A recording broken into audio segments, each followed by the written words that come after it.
नमस्कार मंडळी, चला व्हिडिओची सुरुवात माझ्या प्रिशूला खेळताना बघून करूया। हिला असं खेळताना बघितलं ना की आम्हाला सर्वांना खूप छान वाटतं।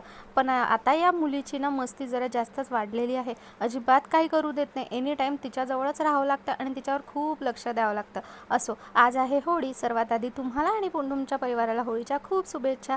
मुलांनी इथे होळी उभारण्याची पूर्ण तयारी केली आणि संध्याकाळला होळी उभारली सुद्धा। आता एवढं सर्व गर्दी आहे आणि एवढी होळी आहे, त्यामुळे आम्ही ही होळी थोडी शांत होऊ देणार आणि मग जाणार, कारण आम्हाला प्रिशूला सुद्धा सोबत घेऊन जायचं आहे आणि एवढं जास्त असताना लहान बाळाला नेणं म्हणजे जरा विचारच आहे।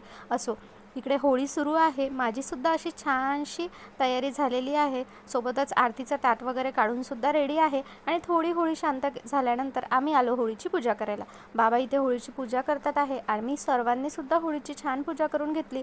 फुल व्लॉग माझ्या चॅनलला अपलोड झालेला आहे, तो नक्कीच बघा आणि तुम्हाला कसा वाटला ते मात्र मला सांगायला विसरू नका। होळीची पूजा झाल्यानंतर विठ्ठल रखुमाईच्या मंदिरामध्ये आलो, तिथे सुद्धा छान दर्शन घेऊन घेतलं आणि इकडे आईबाबांचं दर्शन झालं म्हणून ते बाहेर थांबलेले आहे। लागूनच महादेवाचं मंदिर आहे म्हणून तिथे सुद्धा गेलो दर्शनाला। तर बघा, ही कार्टून किती छान बसलेली आहे। महादेवाची सुद्धा पूजा करून घेतली, त्यानंतर घरी आले। प्रचंड भूक लागली होती म्हणून मस्त तारक मेहता बघता बघता पुरणाची पोळी खाल्ली आणि तिकडे मावशीचं आणि प्रिशूचं खेळायचं चाललंय।